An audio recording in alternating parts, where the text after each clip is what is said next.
안녕하세요. 심층 보고서를 펼쳐보면 먼저 실리콘밸리가 왜 전 세계인의 마음을 사로잡는지부터 궁금증이 인다. 드넓은 캘리포니아의 햇살 아래 천재적인 프로그래머부터 꿈 많은 창업가까지 각양각색의 사람이 몰려드는 이곳은 혁신과 도전의 메카로 유명하다. 그 배경에는 자유롭고 개방적인 문화가 깔려있고 무엇보다 실패를 두려워하지 않는 정신이 자연스럽게 자리 잡아 있다.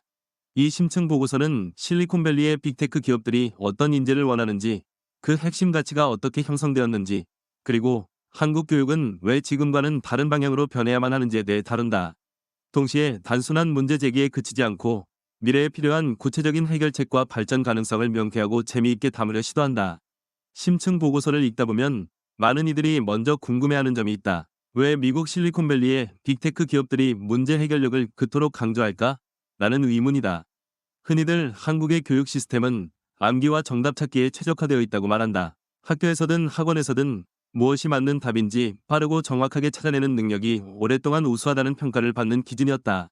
그 결과 시험 성적이 높으면 명문대에 진학할 가능성이 커지고 소위 성공적인 인생 궤도를 탈 수 있다는 사회적 통념이 굳어져 왔다. 하지만 실리콘밸리 기업들은 그런 암기력이나 정답 맞히기 실력보다는 독특하고 창의적인 아이디어를 제시하고 이를 현실화하기 위해 좌충우돌 시도하는 태도를 더 중시한다. 빅테크를 상징하는 기업들은 전 세계적으로 막대한 영향력을 행사한다. 스마트폰과 검색 엔진, 소셜미디어, 클라우드 서비스까지 사람들의 생활 전반이 이들 기업의 기술과 맞닿아 있다. 그러나 거대해진 규모만큼 시장 환경의 변화 속도도 빠른 편이어서 혁신이 조금만 늦어져도 경쟁력 상실 위험이 크다. 심층 보고서에서 드러나듯 이런 치열한 무대에서 살아남으려면 미지의 난관과 처음 마주친 문제에 유연하게 대응할 능력이 필수다. 그저 주어진 매뉴얼대로 일하는 사람이라면 급변하는 환경에서 뒤처질 수밖에 없다. 그러므로 빅테크 기업들은 새로운 아이디어와 실험을 끊임없이 주도할 인재를 고용하려고 노력한다. 여기서 자연스럽게 교육의 문제로 넘어간다. 한국 교육의 대표적인 특징은 한 번의 시험 실패도 허용하지 않는 극단적 안정 추구 문화다. 수능이라는 단 한 번의 시험, 혹은 내신 관리 등에서 삐끗하면 인생이 송두리째 흔들릴 수 있다는 불안감이 지배적이다. 더욱이 조기 교육 열풍이 갈수록 심해져서 7살짜리가 학원 시험을 보고 들어가야 하는 현실은 부모와 아이 모두를 지치게 만든다. 이렇게 극단적으로 정답 맞히기에 치우친 학습만으로 미래를 감당할 수 있을까? 라는 물음이 제기되는 것도 당연하다. 심층 보고서는 바로 이 지점에서 실리콘밸리의 혁신 문화와 한국 교육 체제 사이의 간극을 낱낱이 파헤친다. 실리콘밸리는 마냥 달콤한 희망만 있는 곳이 아니다. 경기 침체가 오면 대량 해고가 단행되고 아무리 실력이 뛰어나도 매년 혹독한 성과 평가에서 밀리면 회사를 떠나야 한다. 그럼에도 불구하고 우수 인재가 끊임없이 몰려드는 이유는 어느 곳보다 실패에 관대하고 빠르게 재도전할 수 있는 환경 덕분이다. 한 프로젝트가 실패해도 이를 비난하거나 나고자로 보는 대신 왜 실패했지? 어떤 점이 잘못됐을까?를 토론하면서 다음 시도를 위한 실마리를 찾는다. 실패를 통해 보완한 경험치를 다시금 제품 개선이나 신규 서비스 개발에 접목할 수 있다. 이렇게 실패의 자산화가 빈번하게 이루어지니 결과적으로는 대담한 실험이 많아지고 그 중에는 혁신적인 성과도 자주 나온다. 흥미로운 사실은 실리콘밸리에서 일하는 한국인 재직자들도 처음에는 정답 맞히기식 교육에 익숙했던 사람이 많다는 점이다. 그들은 어릴 때부터 수없이 많은 문제집을 풀고 대입을 위해 치열한 경쟁을 거쳤다. 그런데 실리콘밸리에 와서야 여기서는 정해진 답을 찾는 것보다 새로운 질문을 던지고 스스로 문제를 정의해낼 수 있는지가 훨씬 중요하구나라는 깨달음을 얻었다고 한다. 심층 보고서에서는 이런 문화적 충돌이 개인의 성장 동력이 되기도 하지만 동시에 한국 교육이 변하지 않으면 더 많은 인재가 기회를 놓칠 수도 있다고 경고한다. 점차 세계가 요구하는 인재상은 정답지에만 매달리는 수동적 태도가 아니라 언제든 직접 문제를 찾아내고 협업을 통해 해결책을 생성할 줄 아는 문제 해결자다. 손정혜 소프트뱅크 회장이나 일론 머스크 스페이스 X CEO가 미래 리더에게 강조하는 역량도 결국 창의력과 기술을 겸비한 도전 정신으로 수렴한다. 구글이나 페이스북은 채용 과정에서부터 이 지원자가 낯선 문제를 접했을 때 어떤 식으로 접근할까? 협업 상대와 소통할 때 갈등을 어떻게 풀까? 등을 예리하게 본다. 단순히 암기력을 시험하는 필기 시험이 아닌 스스로 문제를 정의하고 해결 방안을 제시하는 인터뷰 과정이 핵심이다. 이쯤 되면 한국 교육은 왜 바뀌지 않는지 궁금해진다. 그 원인은 입시 제도와 사회 구조에 뿌리 깊게 얽혀 있다. 시험으로 줄 세우는 방식이 오랫동안 유지되어 왔고 소수 명문대 합격자가 사회적으로 매우 높은 평가를 받았다. 기업들도 한때는 학벌을 주요 기준으로 삼았으니 가족과 학교가 힘을 합쳐 어떻게든 스펙을 쌓아 좋은 대학에 보내려 애쓰는 분위기가 고착됐다. 이런 구조에서 정답 중심의 교육이 당연시되고 실패는 철저히 배제해야 할 것으로 취급된다. 그러나 심층 보고서가 제시하듯 기업들도 점점 변하고 있다. AI와 디지털 전환 속도가 가파르게 올라가면서 미래에는 지금과는 전혀 다른 유형의 문제와 일자리가 생길 것이다. 단순 암기로 해결할 수 없는 도전 과제가 여기저기서 터져나오는 시대에는 자발적으로 학습하고 능동적으로 해결책을 찾는 태도가 곧 진짜 경쟁력이 된다. 한국 대기업들도 사내 벤처 프로그램을 운영하거나 성과 기반의 수평적 문화를 도입하는 등 조직 문화를 변화시키려 시도하고 있다. 명문대 출신보다 이미 무언가 해본 경험이 있는 사람을 선호하는 흐름도 차츰 뚜렷해지고 있다. 심층 보고서의 매력은 문제점 지적에만 그치지 않고 구체적인 해법까지 탐색한다는 데 있다. 문제 해결 중심 교육으로 가려면 우선 입시 제도부터 손봐야 한다는 지적이 많다. 극단적으로 한두 번의 시험으로 인생 진로를 결정짓는 시스템에서 벗어나 프로젝트형 평가나 포트폴리오 평가 등을 확대해야 한다고 말한다. 학생들이 팀 활동을 통해 실제 프로젝트를 완수하고 그 과정을 기록해내는 방식의 평가가 늘어나는 추세지만 아직은 특정 학교나 일부 혁신학교 수준에 그치는 게 현실이다. 교사 연수나 지원책의 필요성도 거론된다. 토론 수업이나 프로젝트형 수업을 시도하려 해도 교사 혼자서는 부담이 크다. 평가 방식이 주관식서 수령 활동형으로 변하면 채점과 기록에 드는 업무가 폭발적으로 늘어난다. 게다가 학생에게 다양한 시도를 권장해주려면 어느 정도 실패나 지연도 감수해야 하는데 교사 역시 인사고과나 실적 압박에서 자유롭지 못한 경우가 많다. 그래서 전문가들은 교사에게 충분한 재량을 주고 더 많은 교육 자료와 시간을 부여하며 행정업무 부담을 경감해야만 프로젝트형 교육이 제대로 정착할 것이라고 강조한다. 물론 교육부나 학교가 모든 걸 해결할 수는 없으니 지역사회나 기업과의 연계도 중요하다. 예를 들어 지역의 중소기업이나 지자체가 실제 직면하고 있는 문제를 학생들에게 제안하면 학생들이 팀을 짜서 해결책을 고민하고 프레젠테이션을 하는 식의 프로그램이 활성화될 수 있다. 대학이나 연구소가 연계돼 멘토링을 제공해준다면 학생들은 구체적인 현실 과제를 접하면서 협업과 창의성을 동시에 기를 기회를 얻는다. 한 발 더 나아가 해외 인턴십이나 교환학생, 국제 프로젝트에 참여해보면 글로벌 무대의 다양한 관점과 만나며 사고의 폭이 한층 넓어진다. 이 심층 보고서가 흥미로운 지점은 실패 문화를 자연스럽게 터득하는 과정에 대한 이야기를 자세히 다룬다는 것이다. 한국에서는 실패하면 낙오라는 공식이 박혀 있어 아이들이 두려움부터 앞세우는 경향이 크다. 그러나 실리콘밸리에선 실패를 자랑스럽게 이야기하는 문화가 있다. 어제 프로젝트가 망했으면 오늘 뭐가 잘못됐는지 같이 리뷰해보자며 모여서 분석한다. 그리고 그걸로 끝이 아니라 실패해서 얻은 통찰을 다음 프로젝트 기획에 활용한다. 누군가가 커다란 실수를 해도 다시는 그런 실수를 반복하지 않도록 구체적으로 어떤 조치를 취할까? 라는 실용적인 논의가 주를 이룬다. 감정적인 비난이 아니라 생산적 대화가 오가니 사람들이 또다시 도전하는데 주저함이 생기지 않는다. 한국에서도 이런 도전 장려 문화를 확산시키기 위해서는 실패 사례를 오히려 공유하는 자리를 자주 만드는 것도 방법이다. 회사나 학교에서 나는 이렇게 실패했다라는 이야기를 솔직히 꺼내고 그 과정에서 무엇을 배웠는지 함께 나눌 수 있다면 서로에 대한 이해와 공감대가 높아진다. 심층 보고서에 따르면 이처럼 실패 경험을 터놓고 소통하는 순간에 혁신적 아이디어가 탄생하기도 한다. 하나의 실패담이 다른 이들에게 그럼 우리는 이런 식으로 해볼까? 라는 영감을 불러일으키고 뜻밖의 시도를 가능케 하는 것이다. 한편 심층 보고서가 짚어내는 또 다른 중요한 관점은 바로 AI 시대에 대한 대비다. 지금처럼 새로운 인공지능 모델이 쏟아져 나오는 환경에서 기존의 공식을 수동적으로 배우는 교육만으로는 한계가 명확하다.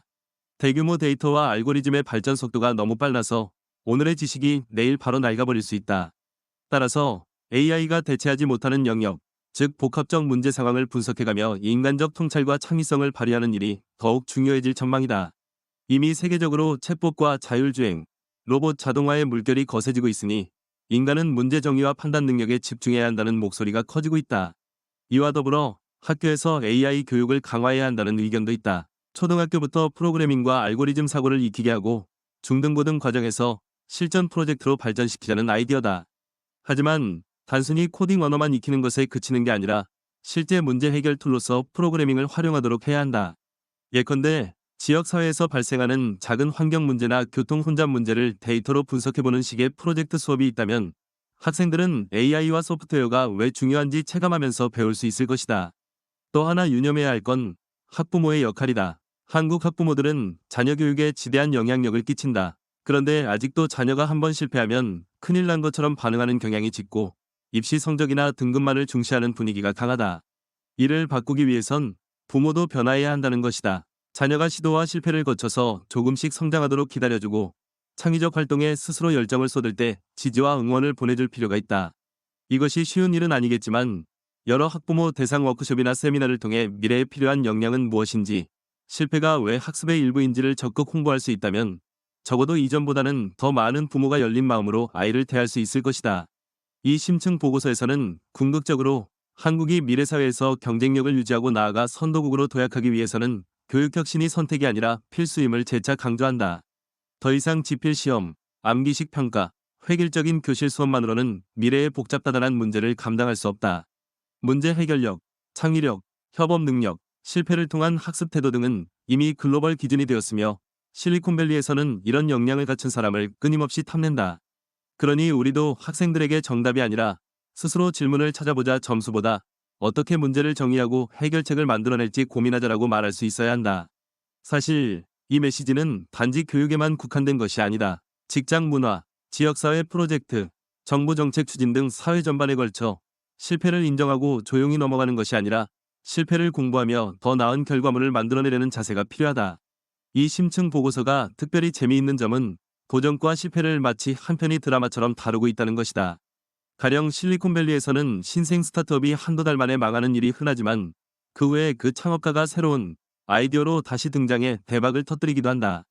한국은 이런 롤러코스터 같은 서사를 마주하면 종종 두려움부터 앞서는 편이지만 이제는 조금씩 다른 시각을 배워볼 때가 왔다. 한번 실패했다고 끝이 아니구나. 오히려 다른 가능성을 찾게 해주는구나라는 깨달음을 얻으면 뜻밖의 에너지가 솟는다. 재미있게도 실패담을 공유하는 파티나 컨퍼런스가 해외에는 이미 여럿 있다. 실리콘밸리에는 페일 페스트라는 독특한 모임이 있는데 참가자들이 서로의 실패 경험을 스스럼없이 이야기한다. 내가 이런 실수를 했는데 이 점이 완전 말도 안 되게 엉망이었어 라고 웃으며 얘기하면 옆에서 듣던 사람이 그거 내가 겪었던 문제랑 비슷해. 근데 우리 팀은 이런 방식으로 보완했어라고 조언을 더해준다. 그 현장은 좌절과 우울감으로 가득할 것 같지만 오히려 에너지가 넘치고 부정적인 감정을 회복하는 힘을 발휘한다. 한국에서도 이런 문화가 정착된다면 입시에 치이고 점수에 눌려서 재미있는 시도를 해볼 기회조차 못 느끼던 학생들이 새로운 기회를 발견할 수 있을 것이다. 프로젝트 동아리에 들어가서 팀원들과 로봇을 만들어 보거나 작동이 잘 안 돼서 3주간 삽질을 해도 그 과정에서 회로 설계나 프로그래밍, 협업 노하우를 터득할 수 있다. 게다가 결과물 시연회 때는 아무도 예상 못한 방식으로 로봇이 움직여서 폭소가 터질 수도 있지만 나중에는 그 실수를 개선해 더욱 멋진 성과물을 만들어낼지 누가 알겠는가. 심층 보고서는 이를 위해 몇 가지 실질적인 제안을 던진다. 예컨대 학교 커리큘럼에 프로젝트 기반 학습을 대폭 늘려야 한다는 주장이다. 교실 안에서 문제를 풀며 개념을 익히는 것도 중요하지만 그것이 실제 세상 문제와 어떻게 연결되는지를 체감하는 학습이 필요하다. 디자인 싱킹 같은 기법을 수업에 접목해 학생들이 사용자나 지역사회의 요구를 먼저 파악하고 그에 맞춰 솔루션을 고민하도록 만드는 것도 가능하다. 이렇게 하면 학생들은 단순히 이 문제의 답은 3번이 아니라 이 문제를 둘러싼 인간적 사회적 조건은 뭘까? 어떤 해결책이 제일 효율적이며 동시에 윤리적일까?를 생각하게 된다. 또한 심층 보고서에서 거론되는 멘토링 프로그램도 눈여겨볼 만하다. 이미 실리콘밸리에서 일하는 한국인 엔지니어와 연구자들이 후배들에게 조언을 아끼지 않는 사례가 있다. 이들이 정기적으로 한국의 대학생이나 고등학생과 온라인 미팅을 해서 어떤 프로젝트를 할 때 주의해야 할 점, 실패를 대하는 태도, 미국 기업 문화의 특징 등을 생생히 알려준다면 그 자체가 훌륭한 교육 자료가 될 것이다. 더 나아가 방학 때 단기 연수나 인턴십 프로그램을 운영해 실리콘밸리를 직접 탐방하도록 하면 학생들은 한층 실감나게 미래에 대한 비전을 얻을 수 있다. 어쩌면 이 모든 제안이 쉽지 않은 여정일 수 있다. 한국은 유독 경쟁이 치열하고 한 번의 실패에 대한 낙인이 심한 사회적 풍토가 있으니 조금씩 문화가 바뀌려면 시간이 걸린다. 그러나 심층 보고서는 이미 대세는 바뀌고 있으니 우리가 선제적으로 움직이지 않으면 더 늦어진다는 점을 지적한다. 디지털 전환과 AI 발달로 인해 과거에는 상상도 못할 속도로 새로운 기술과 산업이 생겨나고 있다. 이럴 때일수록 정답은 이거야라는 통념이 아니라 더 나은 질문은 뭐지? 라는 호기심이 승부를 가르는 핵심이 된다. 그래서 이 심층 보고서를 읽고 나면 한국 교육의 다음 단계를 자연스럽게 그려볼 수 있다. 교실에서 프로젝트형 수업이 늘어나고 학생들이 다양한 활동을 통해 협업하고 실패를 통해 배운 내용을 축적하며 그 성과를 평가받는 문화가 자리 잡는 미래 말이다. 학부모들은 우리 아이가 시험에서 몇 점을 받았나? 보다 요즘 무슨 프로젝트를 해서 무엇을 느끼고 있나? 를 더 궁금해하는 모습이 될 수도 있다.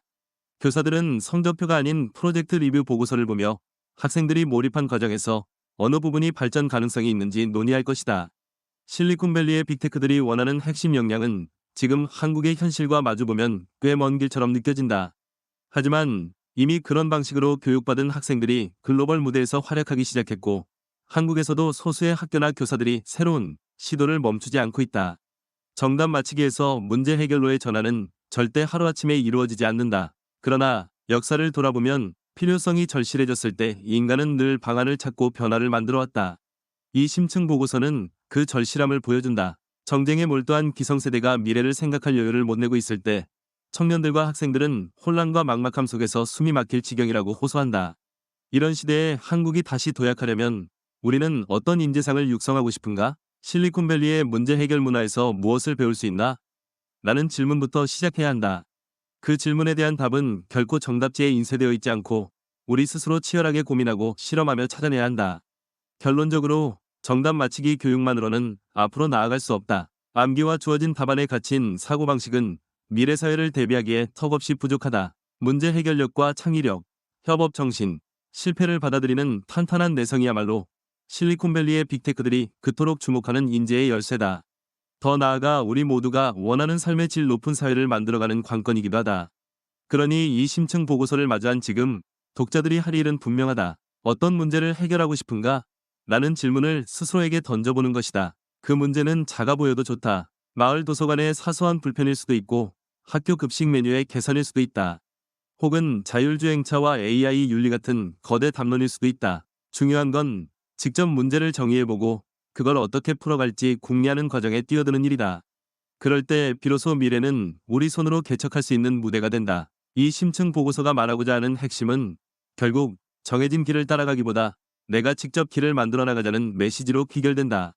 어쩌면 그 길은 울퉁불퉁하고 예상치 못한 함정이 있을지 모르지만 그 모든 게 새로운 배움의 기회이자 혁신의 씨앗이다.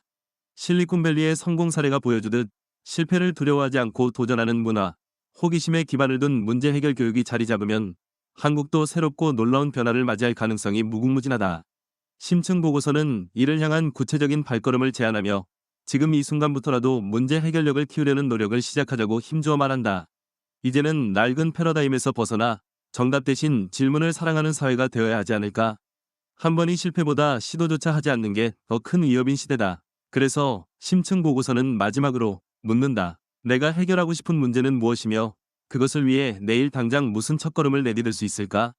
그 물음에 대한 답은 아직 정해지지 않았지만 그 자체로 가슴 두근거리는 도전의 신호탄일 것이다.